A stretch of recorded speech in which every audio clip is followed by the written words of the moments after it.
Assalamualaikum warahmatullahi wabarakatuh. Waalaikumsalam warahmatullahi wabarakatuh.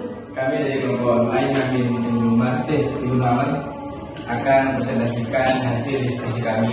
Sebelumnya perkenalkan nama saya Tito Dinda Master dengan nomor NIM 221101010052. Dan saya Ilham Syafruddin Baraka dengan NIM 221101010082. Dan saya Faridul Mahiri dengan angka NIM 0081. Dan saya Terakhir Muhammad Tagir Afgansyah dan dengan NIM akhir 65.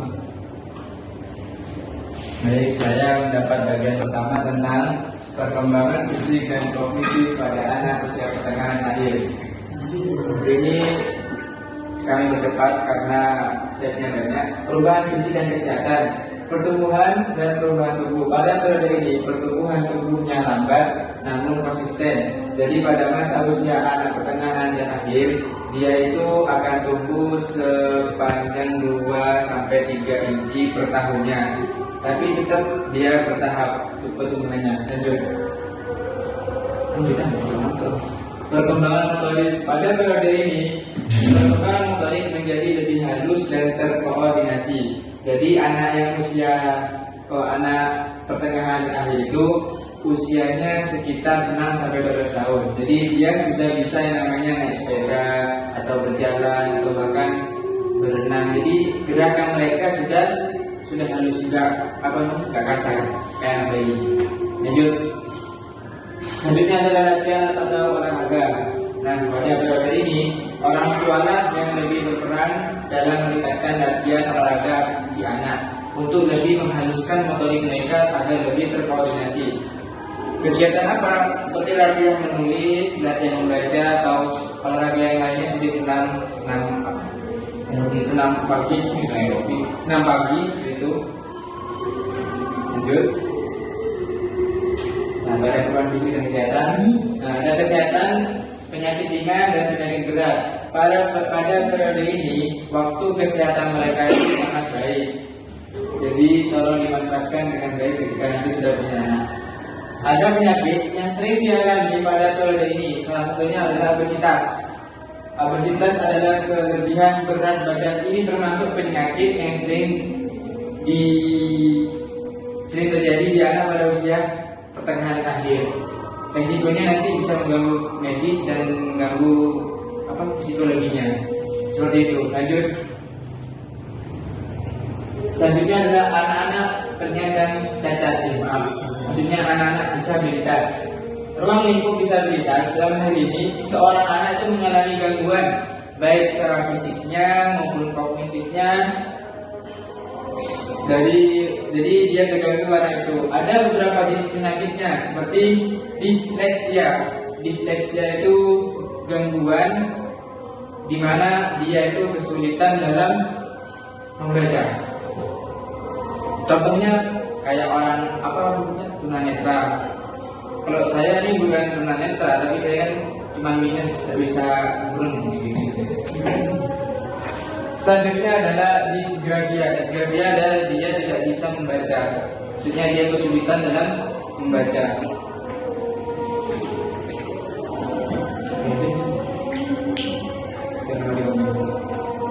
Masalah pendidikan. Dalam hal ini, disabilitas mendapat pendidikan sesuai kemampuan mereka. Istilahnya adalah pendidikan inklusi, sehingga mereka itu mendapat kelas di mana dia itu diajarkan tentang ilmu sesuai dengan kemampuan mereka. Jadi nggak bisa seorang anak yang disabilitas itu masuk ke tempat yang seperti kita. Takutnya ada diskriminasi. Misalnya dosennya menerangkan tentang ini, ternyata muridnya itu buta, tunanetranya. Gimana mau melihat kalau gitu? Jadi dia dimasukkan ke kelas inklusi. Itu. Jadi maksudnya tetap seorang disabilitas itu mendapat pendidikan seperti orang kebanyakan. Lanjut. Perubahan kognitif. Teori perkembangan kognitif biasa. Teori menekankan pada anak bagaimana cara memproses informasi strategi kecepatan pemrosesan informasi dan pembagian masalah kognitif menjadi langkah-langkah yang tepat. Jadi pada masa periode pertengahan dan akhir, anak-anak itu sudah mulai berkembang yang namanya kognitifnya. Dia sudah bisa memecahkan masalahnya secara konkret, secara nyata. Walaupun itu nggak sampai selesai, mungkin dia melakukan dengan sedikit demi sedikit. Lanjut. Selanjutnya kecerdasan. Pada periode anak-anak pertengahan dan akhir, kecerdasan mereka itu meningkat, ditandai dengan keterampilan memecahkan masalah dan kemampuan untuk beradaptasi dan belajar dari pengalaman kehidupan sehari-hari. Jadi pada masa itu, anak-anak itu sudah bisa namanya mengambil pengalaman dari hidupnya. Misal kayak Ilham ini yang dia tuh mencuri namanya mangga di rumahnya orang, habis mencuri dia dipukul. Jadi dia bisa belajar, oh berarti kalau aku mencuri, aku dipukul. Berarti aku gak jangan mencuri, biar dipukul. Nah gitu. Jadi mereka sudah mulai cerdas kognitifnya. Lanjut. Kecerdasan tinggi, maksudnya adalah anak-anak yang memiliki kecerdasan di atas rata-rata. Biasanya anak-anak kayak gini ini jago matematika. Masih matematika. Karena apa? Matematika itu memecahkan masalah dengan pikiran. Seperti itu juga. Pengembangan bahasa, kosakata, tata bahasa dan metalinguistik. Anak-anak menjadi lebih analitis, analitis ini beda sama analisis. Analitis itu mengumpulkan informasi dari satu lalu dia membuat pola sehingga terbentuklah dalam pikiran dia yang lebih terstruktur dan logis. Akal dalam pendekatan mereka terhadap kata-kata dan bahasa. Jadi dia sudah bisa berucap, dia sudah bisa berbahasa, apalagi ngobrol dengan orang lain sesuai dengan kemampuan mereka atau mungkin dengan budaya yang mereka lakukan di lingkungannya. Misal kalau dia terbiasa dengan bahasa Jawa, dia sudah bisa bahasa Jawa. Kumpulan dengan orang Madura, pasti dia bisa bahasa Madura. Lanjut. Pengembangan bahasa, membaca dan menulis. Nah, dalam hal ini yang berperan penting adalah seorang guru dan orang tua dalam mengajarkan anak itu bagaimana cara menulis atau membaca. Misalnya ada 3 cara. John Santor mengatakan ada 3 cara untuk mengajarkan anak itu membaca. Pertama, menyuarakan, bacakan. Ini apa? Bisa baju. B A J U. Ucapkan aja. Setelah itu dia suruh menulis. B itu kayak gimana, A itu kayak gimana, J itu kayak gimana, U dan gimana. Lalu dia mensatukan semuanya. B A ba, J U ju, baju seperti itu. Lanjut. Bukan. Ada lagi ya? Coba. Ini. Ada pelajarannya mana kita? Sekian yang apa? Iya apa ini? Iya. Selanjutnya adalah materi yang kedua. Coba. Sana mas. Ini ini contoh main bekel. Ini merupakan perkembangan motorik pada usia 6 sampai 12 tahun. Nah, apa namanya ini? Apa ya ini? Bulan-bulan. Jiplak apa sih? Pindah. Ada yang bintang, ada yang jiplak, ada yang apa. Nah, permainan ini, jadi mereka itu sudah mulai halus, jadi saya katakan terkoordinasi. Coba dibayangkan anak balita, kamu mungkin bisa kayak gini, sampai gini-gini, dan kamu kan apalagi tadi yang main bekel sampai gini-gini itu kan melatih motorik mereka dan juga kognitif mereka seperti itu. Semoga bermanfaat. Saya lanjutkan lagi selanjutnya.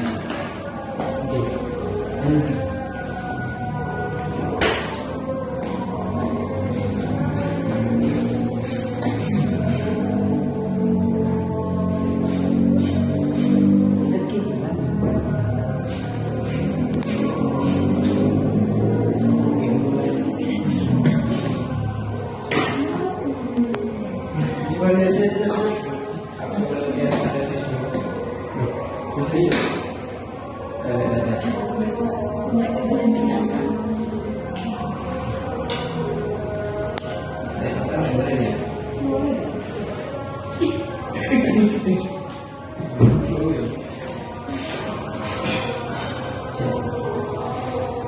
Baik, langsung saja sama materi kedua. Di sini saya akan menerangkan tentang perkembangan sosio emosional pada anak tengah dan akhir. Jadi pada usia anak tengah dan akhir itu mengalami sosio emosional, artinya emosional dalam bermasyarakat. Nah, itu terjadi pada usia anak tengah dan akhir. Nah, di sini yang pertama itu adalah perkembangan emosional dan kepribadian.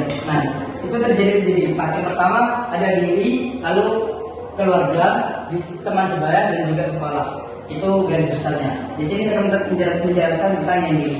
Pada masa kanak-kanak menengah dan akhir pemahaman diri semakin melibatkan karakteristik sosial dan psikologis termasuk bandingan sosial. Nah, pada diri tersebut, ketika anak itu berusaha untuk bersosialisasi kepada temannya, di sini akan terjadi namanya karakteristik sosial. Yang pertama, ketika berusaha untuk menyampaikan sesuatu, misal, "Hai, aku mau minta permennya." Tiba-tiba dia tidak ditanggapi. Kok aku tidak ditanggapi? Nah, itu terjadi namanya karakteristik sosial. Lalu ada psikologis tentang pengetahuannya. Nanti itu akan membuat kok bisa ya, kok hanya aku yang gini. Baik, di sini saya akan menjelaskan tentang perkembangan fisik dan kognitif pada masa remaja atau physical and cognitive development in adolescence. Pertama, the nature of adolescence atau sifat pada masa remaja. Seperti dalam perkembangan pada masa kanak-kanak, genetik dan faktor lingkungan adalah faktor yang mengaruhi perkembangan sifat mereka. Sama dengan sifat remaja, yang mengaruhi perkembangan sifat mereka adalah genetik atau biologis dan faktor lingkungan atau sosial. Selanjutnya, physical change atau perubahan pada fisik. Yang pertama adalah pubertas. Pubertas adalah fase di mana anak mengalami perkembangan atau pertumbuhan secara seksual yang ditandai dengan tumbuhnya jerawat dan tumbuhnya bulu-bulu di area tertentu seperti pada gambar. Selanjutnya otak. Di dalam otak terdapat yang namanya amigdala. Amigdala itu adalah bagian sistem limbik yang berbentuk seperti kacang almond ini.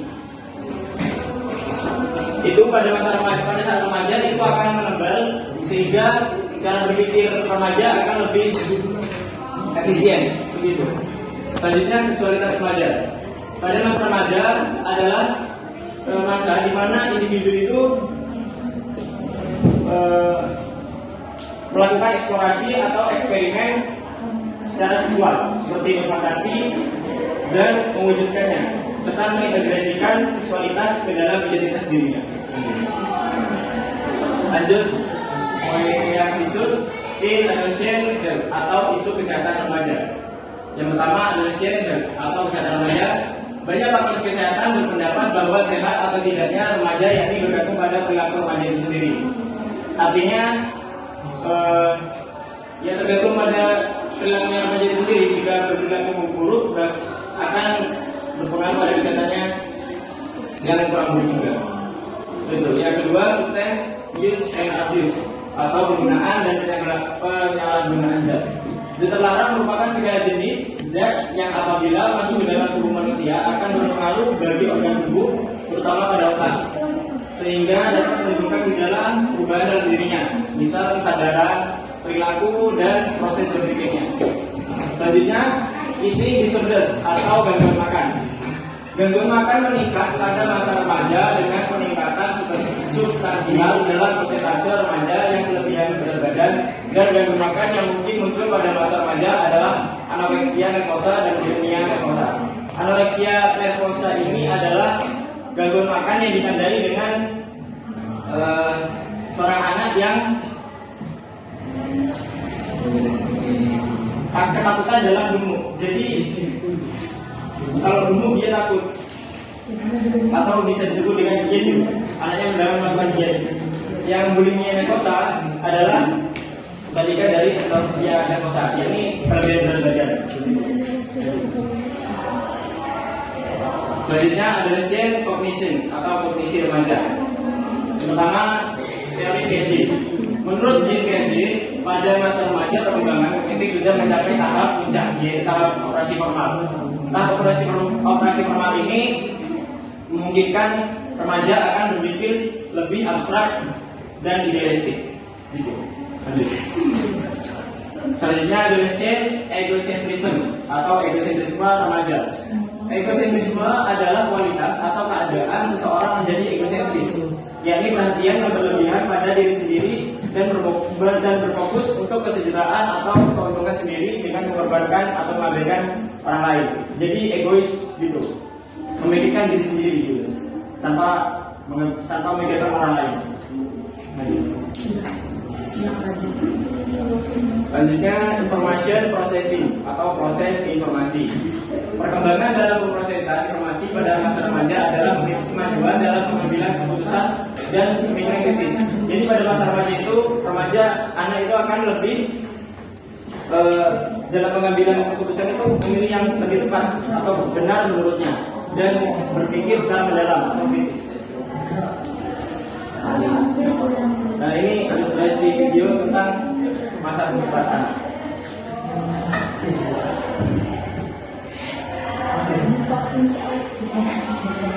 Ya juga.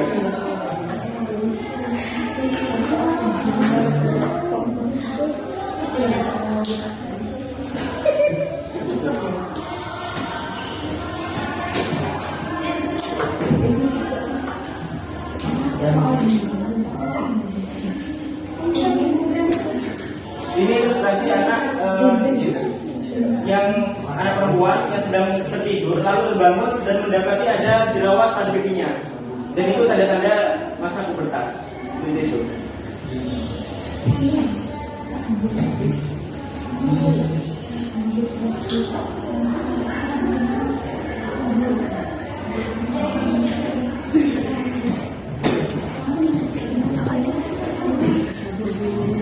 Nah, dari video yang ini adalah seorang anak yang memiliki masa pubertas dengan tanda-tanda tumbuhnya bulu jenggot, ditandai dengan bulu jenggot.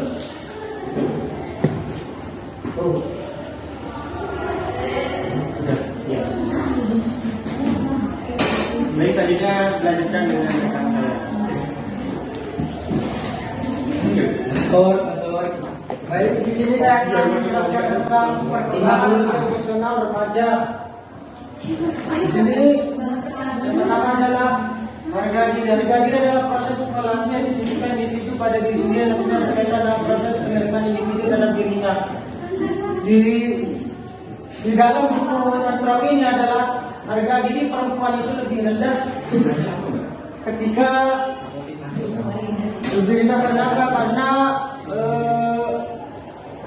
di dalam tubuhnya itu ada perubahan negatif pada masa-masa pubertas. Identitas adalah terkait diri yang terdiri dari banyak bagian pengembangan identitas bergerak sedikit demi sedikit. Seperti halnya ya sekarang identitas kita seperti sekarang mahasiswa. Untuk kedepannya ketika kita menikah, identitas kita berubah menjadi sudah kawin. Keagamaan pada masa ini banyak remaja yang dididik juga mengadopsi pusat agama. Mereka tetap kepedulian terhadap orang. Di sini ada gambar orang membantu orang lain. Dan di sini kan sudah menerapkan kepeduliannya, sudah meniru sifat Rasulullah Sallallahu Alaihi Wasallam. Dan yang kedua adalah keluarga, pemahaman orang tua, otonomi dan peran konflik orang tua remaja.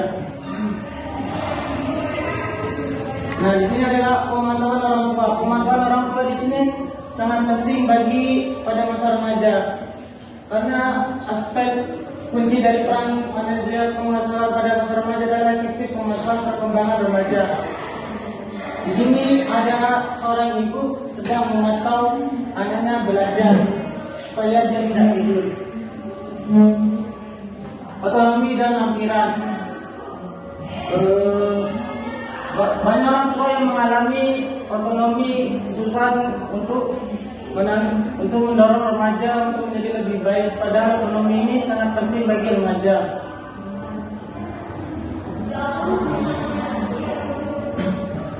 Konflik orang tua remaja menikah pada masa remaja, konflik sehari-hari yang menjadi di hubungan orang tua remaja. Di sini ayah sedang memarahi anaknya. Mengambil contoh lain ketika antara konflik ini ketika kita bangun subuh susah dibangunin oleh orang tua gitu, kita ngamuk-ngamuk. Ya memang. Dan yang ketiga adalah teman sebaya, persahabatan, kelompok sebaya, kencan dan hubungan romantis. Persahabatan.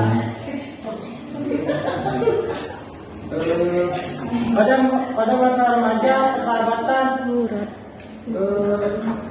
meningkat drastis dalam psikologi pentingnya dan keintiman teman-teman dekat di masa remaja. Seperti halnya persahabatan kalau bahasa sekarang ini adalah besti gitu ya. Curhat-curhat.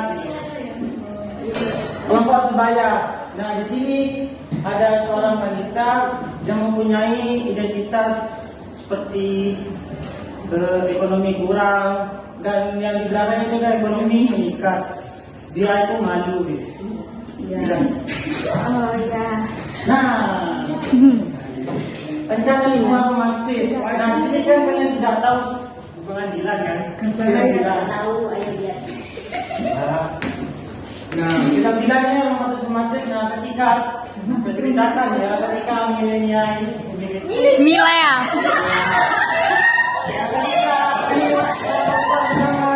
milenial ini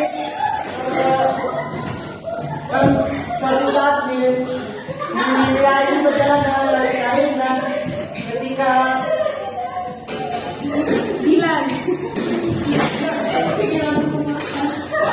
milenial ini diganggu oleh orang laki-laki bermakna arahan dan dilalui tidak terima oleh arahan dan dipukul. Terjadilah konflik antara kedua tersebut dan Dilan pun di skor.